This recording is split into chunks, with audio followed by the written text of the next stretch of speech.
Uma das coisas talvez mais polémicas em que eu acredito é no facto de que a Bíblia, para os cristãos, deve ser a sua única regra de fé e de prática, ou seja, a sua única norma para indicar tanto aquilo que nós fazemos como aquilo em que nós cremos.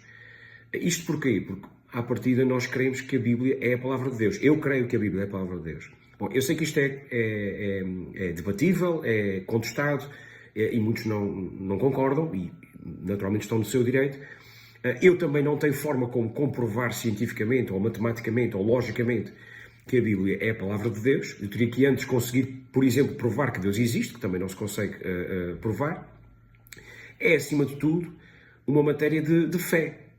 E a fé, nesse sentido, é incontestável. Naturalmente, cada um tem a sua experiência de fé, digamos assim. A minha passa por aqui, por acreditar que Deus usou homens para registar uma mensagem à humanidade. E, no fundo, eu acredito que a Bíblia, essencialmente no seu original, não estou aqui a falar das traduções ou versões ou o que quer que seja, estou a falar no seu original, acredito que Deus conduziu homens de tal forma a que escrevessem o texto que ele queria comunicar à humanidade.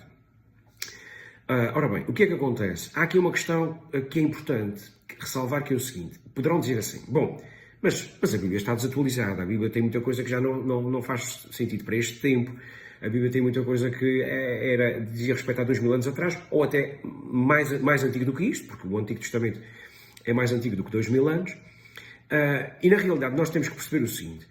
A Bíblia tem o seu contexto, ou seja, mesmo quem admite que a Bíblia é a Palavra de Deus, tem que perceber que existem circunstâncias, que existem descrições, que existem elementos que estão na Bíblia e que não podem ser trazidos literalmente para o dia de hoje.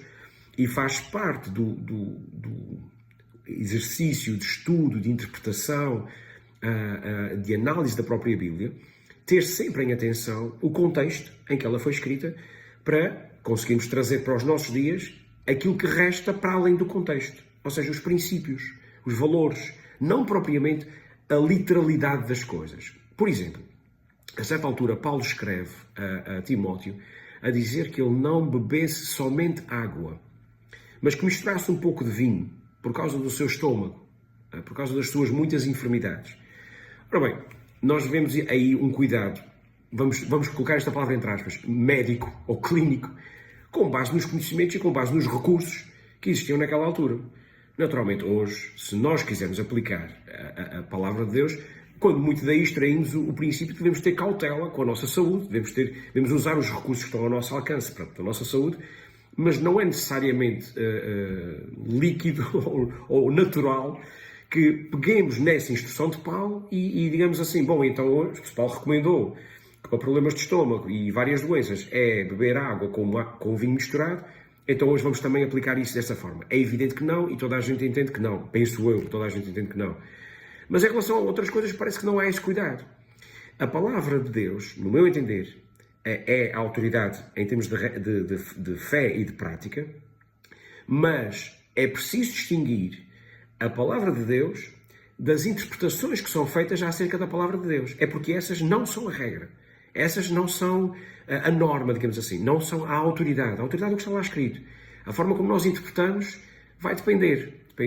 Foi variando ao longo dos séculos. Ainda hoje existem variadas sensibilidades em relação à sua interpretação e temos de ter cautela em relação a isso. E a questão do contexto é uma das que é fundamental para não metermos os pés pelas mãos e em vez de trazermos da palavra de Deus os princípios que podem ser de facto regra para a nossa fé e para a nossa prática, trazermos regras literalistas que de facto não se adequam ao nosso tempo e de facto não fazem sentido serem aplicadas hoje.